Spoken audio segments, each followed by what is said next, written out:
ಕನ್ನಡಿನ ಸಮಸ್ತ ಭಾವಿ ವಕೀಲರಿಗೆ ಕಾಮದಿನ ಕಣ್ಣು ನಮಸ್ತೆ. ಆತ್ಮೀಯ ಭಾವಿ ವಕೀಲರೇ, ಇಂದಿನ ತರಗತಿಯಲ್ಲಿ ಕಾನೂನು ಕನ್ನಡ ವಿಷಯಕ್ಕೆ ಸಂಬಂಧಪಟ್ಟಂತೆ ವಿಲ್ ಅಥವಾ ಊಯಿಲು ಅಂತ ಕರಿತೀವಿ. ಆತ್ಮೀಯ ಭಾವಿ ವಕೀಲರೇ, ಕ್ಲಿಯರ್ ಆಗಿ ಅರ್ಥ ಮಾಡ್ಕೊಳ್ಳಿ. ಆತ್ಮೀಯ ಭಾವಿ ವಕೀಲರೇ, ವಿಲ್ ಅಂದ್ರೆ ಏನು, ವಿಲ್ಲಲ್ಲಿ ಏನು ಒಳಗೊಂಡಿರಬೇಕು, ಯಾವ ರೀತಿ ಬರೀಬೇಕು ವಿಲ್ ಎಂಬುದನ್ನು ಇಂದಿನ ತರಗತಿಯಲ್ಲಿ ಸಂಪೂರ್ಣ ತಿಳಿಸ್ಕೊಡ್ತೀನಿ. ಆತ್ಮೀಯ ಭಾವಿ ವಕೀಲರೇ, ನೀವೆಲ್ಲರೂ ಕೂಡ ಗಮನಿಸ್ತಿದ್ದೀರ ಅಂತ ನಾನು ಭಾವಿಸ್ಕೊಳ್ತೇನೆ. ಪ್ರತಿಯೊಬ್ಬರು ಕೂಡ ಗಮನಿಸ್ತೀರ. ಆತ್ಮೀಯ ಭಾವಿ ವಕೀಲರೇ, ತುಂಬ ಇಂಪಾರ್ಟೆಂಟು.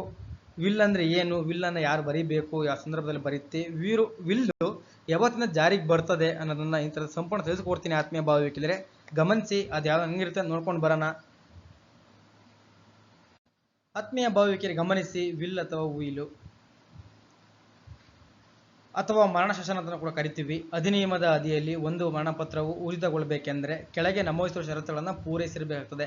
ಆತ್ಮೀಯ ಭಾವಿ ವಕೀಲರೇ, ಒಂದು ವಿಲ್ ಇರಬಹುದು ಅಥವಾ ಉಯಿಲ್ ಇರಬಹುದು ಅಥವಾ ಮರಣ ಶಾಸನ ಎಂಬುದನ್ನು ಕರಿತೀವಲ್ವ ನಾವು, ಅಂತಹ ವಿಲ್ಲು ಅಥವಾ ಮರಣ ಶಾಸನವು ಒಂದು ಅಧಿಕೃತವಾಗಿ ಜಾರಿಗೊಳ್ಳಬೇಕಾಗ್ತದೆ ಅಥವಾ ಒಂದು ವ್ಯಾಲಿಡ್ ಆಗಬೇಕಾಗ್ತದೆ. ವ್ಯಾಲಿಡ್ ಅನ್ಸ್ಕೊಳ್ಬೇಕಾದ್ರೆ ಬರೆದಿರುವಂಥ ವಿಲ್ ಅನ್ನೋದಾದ್ರೆ ಕೆಳಗೆ ಕೊಟ್ಟಿರುವಂತಹ ಷರತ್ತುಗಳನ್ನು ಪೂರೈಸಬೇಕಾಗ್ತದೆ. ಆತ್ಮೀಯ ಭಾವಿ ವಕೀಲರೇ, ಅರ್ಥ ಮಾಡ್ಕೊಳ್ಳಿ. ವ್ಯಕ್ತಿಯು ವಯಸ್ಕನಾಗಿರಬೇಕು. ವಿಲ್ ಬರೆಯುವಂತಹ ವ್ಯಕ್ತಿಯು ವಯಸ್ಕನಾಗಿರಬೇಕು. ಅವನಿಗೆ ಏನೋ ಪ್ರಾಪ್ತ ವಯಸ್ಕರ ಅಧಿನಿಯಮಕ್ಕೆ ಸಂಬಂಧಪಟ್ಟಂತೆ ಏಜನ್ನು ಲಿಮಿಟ್ ಮಾಡಿದರೆ, ಅಂಥ ಏಜನ್ನು ಸಂಪೂರ್ಣವಾಗಿ ಪೂರ್ಣಗೊಳಿಸಿದ್ದರೆ ಅವನೊಬ್ಬ ವ್ಯಕ್ತಿ ವಿಲ್ಲನ್ನು ಬರೀಬಹುದು. ಅದೇ ರೀತಿಯಾಗಿ ಮರಣಪತ್ರವು ಕೈಬರದಿಂದ ಮಾಡಲ್ಪಟ್ಟಿದ್ದರೆ ಅದನ್ನು ಬರೆದ ವ್ಯಕ್ತಿಯು ಆ ಮರಣಪತ್ರದ ಅಡಿ ಯಾವುದೇ ಸ್ವತ್ತನ್ನು ಅಥವಾ ಲಾಭವನ್ನು ಪಡೆಯುವಂತಿಲ್ಲ. ಬೆರಳಚ್ಚಿನಿಂದಲೂ ಮರಣಪತ್ರ ತಯಾರಿಸಬಹುದು. ಆತ್ಮೀಯ ಭಾವಿ ವಕೀಲರೇ, ಗಮನಿಸಿ.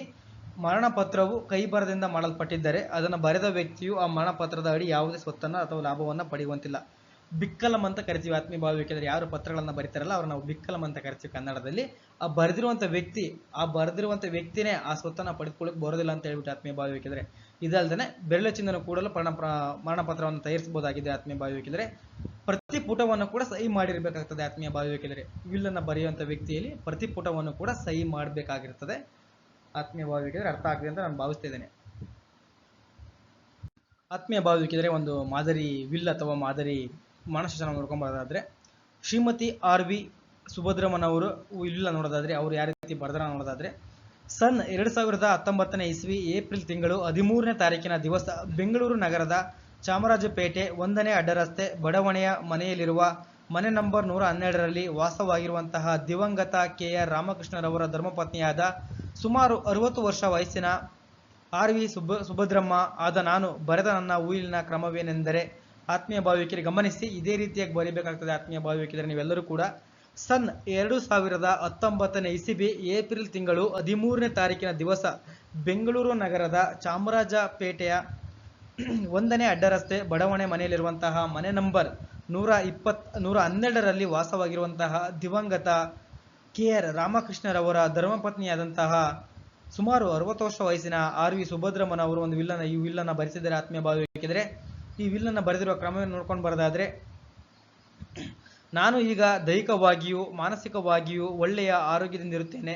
ಆದರೂ ಜೀವನದ ಅನಿಶ್ಚಿತತೆಯ ಕಾರಣ ನನ್ನ ಆಸ್ತಿಗಳು ಹೇಗೆ ವಿತರಣೆ ಆಗಬೇಕೆಂದು ನಿರ್ದೇಶಿಸುವ ಸಲುವಾಗಿ ಈ ವಿಲ್ಲನ್ನು ಬರೆಯುತ್ತಿದ್ದೇನೆ ಅಥವಾ ಈ ಮರಣ ಶಾಸನವನ್ನು ಬರೆಯುತ್ತಿದ್ದೇನೆ. ಆತ್ಮೀಯ ಭಾವಿ ವಕೀಲರೇ, ಗಮನಿಸಿ. ಈ ವಿಲ್ಲನ್ನು ಯಾರು ಬರೆಸಿದ್ದಾರೆ ಅಂದರೆ ದಿವಂಗತ KR ರಾಮಕೃಷ್ಣರವರ ಧರ್ಮಪತ್ನಿಯಾದಂತಹ ಸುಮಾರು 60 ವರ್ಷದ ವಯಸ್ಸಿನ RV ಸುಭದ್ರಮ್ಮ ಎಂಬುವ ಮಹಿಳೆ ಈ ವಿಲ್ಲನ್ನು ಬರೆಸಿದ್ದಾರೆ. ಆತ್ಮೀಯ ಭಾವಿ ವಕೀಲರೇ, ಈ ಮಹಿಳೆಯು ನಾನು ದೈಹಿಕವಾಗಿಯೂ ಅಥವಾ ಮಾನಸಿಕವಾಗಿಯೂ ಮತ್ತು ಒಳ್ಳೆಯ ಆರೋಗ್ಯದಿಂದ ಇದ್ದಾಗಲೇ, ಕ್ಲಿಯರಾಗಿ ಅರ್ಥ ಮಾಡ್ಕೊಳ್ಳಿ. ಪ್ರಸ್ತುತವಾಗಿ ಅವರು ದೈಹಿಕವಾಗಿ ಚೆನ್ನಾಗಿದ್ದಾರೆ, ಮಾನಸಿಕವಾಗಿಯೂ ಕೂಡ ಚೆನ್ನಾಗಿದ್ದಾರೆ ಮತ್ತು ಒಳ್ಳೆಯ ಆರೋಗ್ಯದಿಂದನೂ ಕೂಡ ಇರ್ತಾರೆ. ಆದರೂ ಜೀವನದ ಅನಿಶ್ಚಿತತೆಯ ಕಾರಣ ನನ್ನ ಆಸ್ತಿಗಳು ಹೇಗೆ ವಿತರಣೆ ಆಗಬೇಕೆಂಬುದನ್ನು ನಿರ್ದೇಶಿಸಲುವಾಗಿ ವಿಲ್ಲನ್ನು ಬರೆದಿದ್ದೇನೆ ಅಂತ ಹೇಳ್ಬಿಟ್ಟು ಆತ್ಮೀಯ ಭಾವಿ ವಕೀಲರೇ, ನನ್ನ ಪತಿ KR ರಾಮಕೃಷ್ಣನವರು ದಿನಾಂಕ 26/3/2010ರಂದು ನಿಧನರಾದರು. ನನಗೆ ಹೆಣ್ಣು ಮಕ್ಕಳಿರುವುದಿಲ್ಲ. ನನಗೆ ಇದ್ದ ಏಕೈಕ ಪುತ್ರ BR ಸುಹಾಸ್ 29/1/2019ರಲ್ಲಿ ತೀರಿ ಹೋದನು. ನಾನು ಈಗ ನನ್ನ ಸೊಸೆ M ಜಯಶ್ರೀ, ಮೊಮ್ಮಗ BS ಗೌರವ್, ಮೊಮ್ಮಗಳು BS ಸುಭಾಷಿಣಿಯೊಂದಿಗೆ ವಾಸವಾಗಿದ್ದೇನೆ. ನನಗೆ ನಮ್ಮ ತಂದೆಯಿಂದ ಅಥವಾ ಇತರರಿಂದ ಯಾವುದೇ ಆಸ್ತಿ ಬಂದಿರುವುದಿಲ್ಲ. ಆತ್ಮೀಯ ಭಾವಿ ವಕೀಲರೇ, ಕ್ಲಿಯರಾಗಿ ಅರ್ಥ ಮಾಡ್ಕೊಳ್ಳಿ. ಈ ಮಾದರಿ ವಿಲ್ ಪತ್ರದಲ್ಲಿ ಏನು KR ರಾಮಕೃಷ್ಣ ಅವರ ಧರ್ಮಪತ್ನಿ ಆದಂತಹ ಸುಭದ್ರಮ್ಮ ಅವರು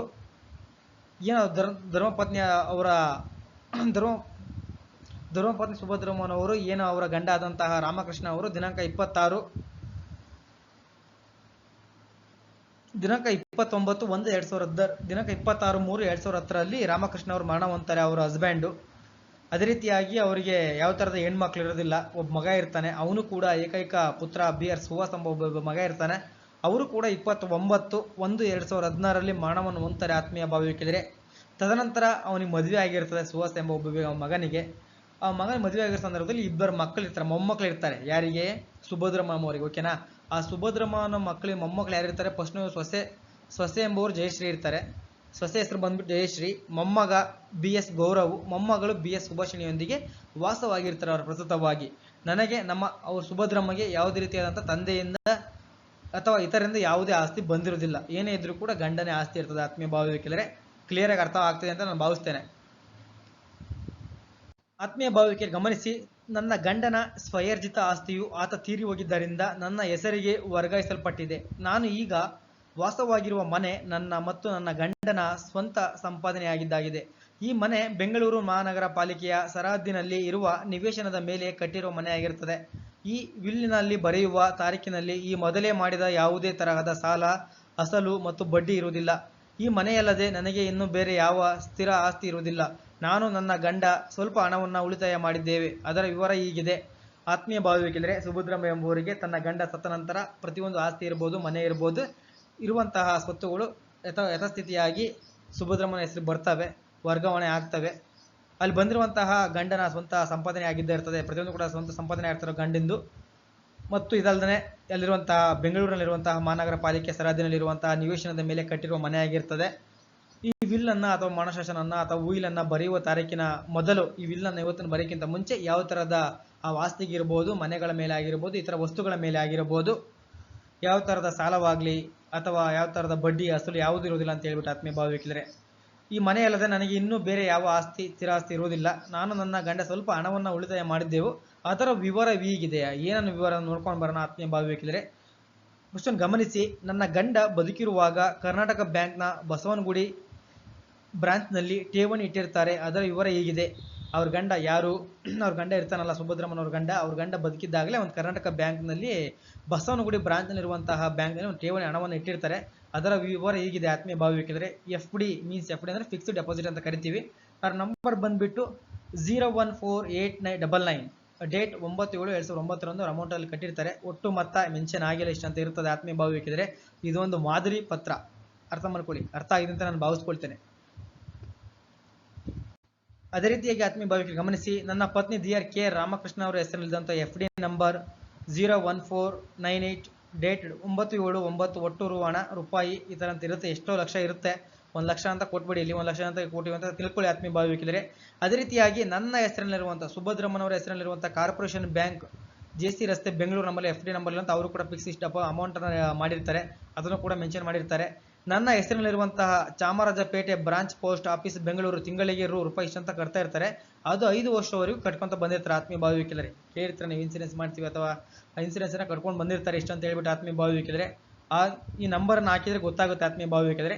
ಅದೇ ರೀತಿಯಾಗಿ ಕಿಸಾನ್ ವಿಕಾಸ್ ಪತ್ರ ನನ್ನ ಹೆಸರಿನಲ್ಲಿರುವಂತಹ 5/12 ಗಾಂಧಿ ಬಜಾರ್ ಬ್ರಾಂಚ್ ಬೆಂಗಳೂರು, ಇದರಲ್ಲಿ ಇಷ್ಟು 1000 ಅಂತ ಇರುತ್ತೆ ಅಥವಾ ಇಷ್ಟು ಲಕ್ಷ ಅಂತ ಇದೆ ಅಂತ ಹೇಳ್ಬಿಟ್ಟು ಆತ್ಮೀಯ ಭಾವವಿಕಿದರೆ.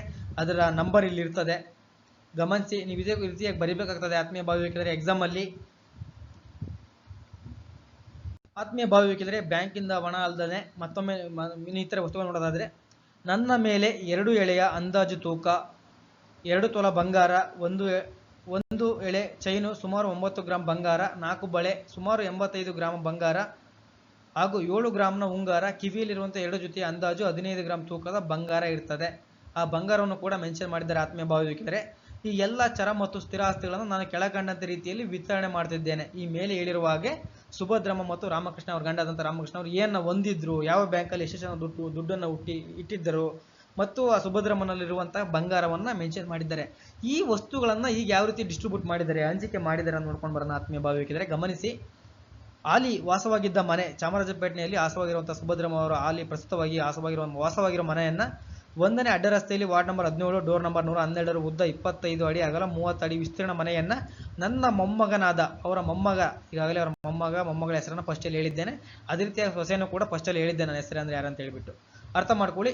ಈ ಮನೆಯಲ್ಲಿರುವಂಥ ಪ್ರಸ್ತುತವಾಗಿ ಸುಭದ್ರಮ್ಮನವರು ವಾಸವಾಗಿರುವಂಥ ಮನೆಯನ್ನು ಅವರ ಮೊಮ್ಮಗ ಆದಂತಹ BS ಗೌರವ್ ಎಂಬವರಿಗೆ ಬರೆದಿದ್ದಾರೆ ಆತ್ಮೀಯ ಭಾವವಿಕಿದರೆ. ಅದೇ ರೀತಿಯಾಗಿ 16 ವರ್ಷ ಇವನಿಗೆ ಕೊಟ್ಟಿರುತ್ತೇನೆ. ಸದರಿ ಮನೆಯ ಚಕ್ಕುಬಂದಿ ಪೂರ್ವಕ್ಕೆ ಯಾರಿದ್ದಾರೆ, ಆ ಮನೆಗೆ ಅಕ್ಕಪಕ್ಕ ಯಾರಿದ್ದಾರೆ ನೋಡೋದಾದ್ರೆ ಪೂರ್ವಕ್ಕೆ ಸರೋಜ ಸಿದ್ಧಾಂತಿ ಮನೆ ಇದೆ.